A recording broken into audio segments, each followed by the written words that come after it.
दोस्तों, क्या अगले 48 घंटे उत्तराखंड पर सबसे भारी पड़ने वाले हैं? क्या आसमान से बरसने वाला पानी पहाड़ों पर फिर से आफत बनकर टूटेगा? चार धाम यात्रा, ट्रैकिंग और पहाड़ों की आवाजाही पर फिर से संकट गहराने वाला है। मौसम विभाग ने चेतावनी दी है। जिला प्रशासन हाई अलर्ट मोड पर आ गया। ट्रैकिंग पर रोक लगा दी गई और साफ कह दिया गया कि बिना जरूरत यात्रा करने से बचें। आखिर ऐसा क्या दिखा रहा है मौसम विभाग को, आपदा प्रबंधन को, कि प्रशासन ने पहले से ही पूरी मशीनरी मैदान में उतार दी है? कहां सबसे ज्यादा खतरा है? कितने दिन तक बारिश का कहर रहेगा? लोगों को किन बातों का ध्यान रखना होगा? प्रशासन क्या कह रहा है, सब दिखाऊंगा आपको अपने इस रिपोर्ट के जरिए। नमस्कार, पहला मैं पंकज रौतेला, आप देख रहे हैं अपना उत्तराखंड न्यूज। दोस्तों, उत्तराखंड में एक बार फिर से मौसम डराने लगा है। बादल सिर्फ बरस नहीं रहे हैं यहाँ, बल्कि प्रशासन की चिंता भी बढ़ रही है। मौसम विभाग की चेतावनी के बाद पूरे सिस्टम को हाई अलर्ट पर रख दिया गया। देहरादून जिले में भारी बारिश से बहुत भारी बारिश की संभावना को देखते हुए ऑरेंज अलर्ट जारी हुआ है। हालात की गंभीरता का अंदाजा दोस्तों इस बात से लगाया जा सकता है कि जिला अधिकारी डॉक्टर आशीष चौहान ने सभी विभागों, आपदा प्रबंधन, पुलिस, एसडीआरएफ और संबंधित एजेंसियों को 24 घंटे अलर्ट रहने के निर्देश दिए हैं। दोस्तों, प्रशासन ने साफ कर दिया कि ऑरेंज अलर्ट की अवधि में पर्वतीय क्षेत्रों में ट्रैकिंग गतिविधियां पूरी तरीके से बंद रहेंगी। उच्च हिमालयी क्षेत्रों में पर्यटकों की आवाजाही पर रोक लगा दी गई ताकि किसी तरह की कोई अप्रिय घटना से बचा जा सके, कोई घटना ऐसी घटे ना। यानी इस बार प्रशासन किसी भी तरह का कोई जोखिम लेने के मूड में नहीं है। दोस्तों, लोक निर्माण विभाग, राष्ट्रीय राजमार्ग और अन्य निर्माण एजेंसियों को निर्देश दिए गए हैं कि अगर कहीं भूस्खलन या मलबा आने से सड़कें बंद होती हैं तो उन्हें तत्काल खोलने की कार्रवाई की जाए। वहीं नगर निकाय को जलभराव रोकने के लिए नालियों और जल निकासी व्यवस्था को दुरुस्त रखने के आदेश भी हुए हैं। उधर दोस्तों, मौसम विज्ञान केंद्र यह कह रहा है कि उत्तराखंड में अगले कुछ दिनों तक मौसम का मिजाज बिगड़ा रहेगा। गुरुवार को लेकर देहरादून और बागेश्वर जिले के लिए भारी से भारी बारिश का ऑरेंज अलर्ट, यानी कि आज कई इलाकों में, कई जिलों में भारी बारिश हो सकती है। देखिए, जहाँ जहाँ पर भी हमको जलभराव की स्थिति उत्पन्न होने की संभावना लगी, ऐसी जगहों पर हमने नालियों का निर्माण जहाँ पे आवश्यक है वहाँ पे करवाने का कार्य किया है। और जगह जगह हमारी टीमें, जो QRT हमारी टीम है, वो जहाँ पे भी ऐसे फ़ोन कॉल हमें आ रही है, शिकायत आ रही है, उन जगहों पे हमारी टीम जाके और उस जगह को जो है ठीक करने का काम, वहाँ पे जलभराव की स्थिति से वहाँ पे निपटने का काम हमारी टीम कर रही है। दोस्तों, सिर्फ यही नहीं है, देहरादून भी है, चमोली भी है, रुद्रप्रयाग, उत्तरकाशी को जोड़ दीजिए, पिथौरागढ़ का नाम भी लिया गया, बागेश्वर, टिहरी और चंपावत समेत नैनीताल का इलाका, नैनीताल जिला, पर्वतीय जिले, यहाँ हल्की से मध्यम बारिश की संभावना, लेकिन यहाँ हल्की बारिश भी मुसीबत बन रही है। इसको लेकर अलर्ट जारी किया गया है। लगातार हो रही बारिश का सबसे बड़ा खतरा भूस्खलन, सड़कें बंद होना और अचानक जलस्तर नदियों का बढ़ जाना है, नदी नालों का उफान पर आना है। दोस्तों, ऐसे में प्रशासन लगातार हालात पर नजर बनाए हुए है। मौसम विभाग ने लोगों को यह सलाह दी है, पहाड़ी क्षेत्रों की अनावश्यक यात्रा से बचें, नदी नालों और भूस्खलन प्रभावित इलाकों के आसपास जाने से परहेज करें। प्रशासन की ओर से जारी हर एडवाइजरी का पालन हो।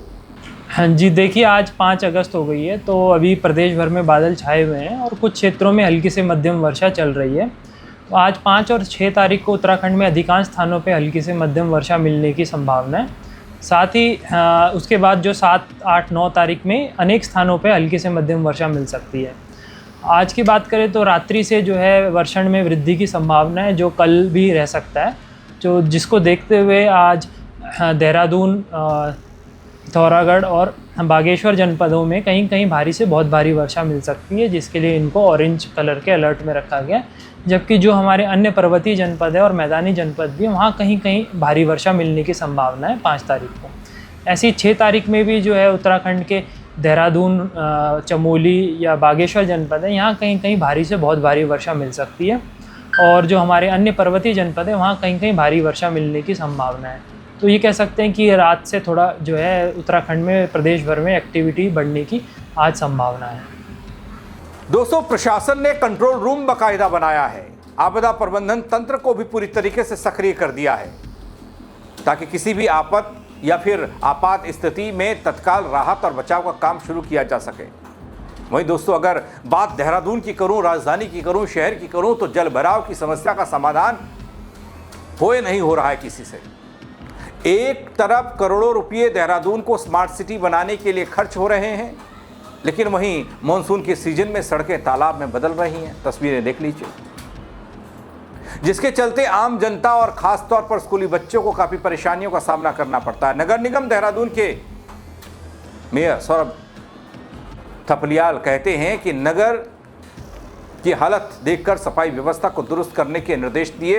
नालियों के निर्माण को लेकर काम किया गया, जिससे बारिश के मौसम में पानी की निकासी बनी रहे, लेकिन उसके बावजूद भी चुनौतियां तमाम हैं। इस बात को वो भी समझते हैं। अगले आने वाले सप्ताह में अगर हम देखें तो हम हल्की से मध्यम दर्जे की बारिश का पूर्वानुमान है अधिकांश स्थानों पे अभी 6 तारीख तक के लिए, अगले 4 दिन के लिए, और उसके बाद अगले 3 दिन जो है हमारे जो 9 तारीख तक रहेगा, उसमें अनेक स्थानों पे हल्के से मध्यम दर्जे की बारिश प्रदेश में जो है लगभग सभी जनपदों में देखने को मिल सकता है। जो अभी वार्निंग जैसे आपने बताया, वार्निंग जो हमने ऑरेंज अलर्ट अगले 24 घंटे के लिए दिया, अभी सिर्फ 2 अभी जनपद में दिया है, बागेश्वर और देहरादून जनपद है उसमें, जहाँ पे कि भारी बारिश के अलावा जो वर्षा के तीव्र से अति तीव्र दौर होने के चांसेस बने हुए हैं, और बाकी भारी बारिश के चांसेस और येलो अलर्ट के साथ हैं वो बाकी जनपद के बाकी सभी पर्वतीय जनपदों में एक्सेप्ट पर अल्मोड़ा और पौड़ी में है, जबकि कैसे बिजली गिरने के चांसेस बने उधम सिंह नगर, हरिद्वार जैसे जनपद में है। तो अगले 4 तारीख में और 4 तारीख से लेकर के अगर हम देखें 7 तारीख तक के, उसमें भी विभिन्न जो है जनपदों में जो भारी बारिश के जो चांसेस बने हुए हैं, आकाश से बिजली के चांसेस या वर्षा के तीव्र दौर है, उसमें के लिए हमने येलो अलर्ट जारी करा हुआ है, जो कि आप हमारे वेबसाइट में भी अपडेट ले सकते हैं। दोस्तों, फिलहाल साफ संकेत ये मौसम विभाग दे रहा है कि आगामी कुछ दिन और ज़्यादा सतर्क रहने की ज़रूरत है। संकेत इस बात का है कि भाई जब जिला अधिकारी ग्राउंड पर उतर रहे हैं और तमाम प्रशासनिक अधिकारियों के साथ बैठक करके इस बात का संकेत दे रहे हैं कि आफत आसमानी बड़ी आने वाली है।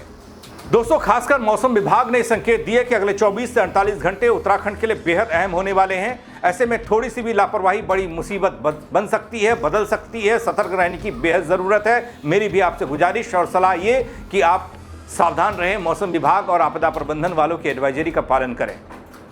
और साथ ही साथ गुजारिश ये भी कि इस खबर को लेकर, मौसम को लेकर और मौसम के हालात आपके इलाके, आपके ज़िले में कैसे हैं, कितनी बड़ी परेशानी मौसम बन रहा है या बारिश बन रही है, उसको लेकर आप अपनी राय दें, शेयर करें और लोग भी देख पाएँ, वो भी सतर्क हो पाएँ और साथ ही साथ अपनी राय दे पाएँ। फेसबुक पर देख रहे हैं, फॉलो ज़रूर कर लीजिएगा दोस्तों। यूट्यूब पर सब्सक्राइब कीजिएगा। मेरे साथ जुड़ने के लिए आप सबका बहुत शुक्रिया। जय उत्तराखंड।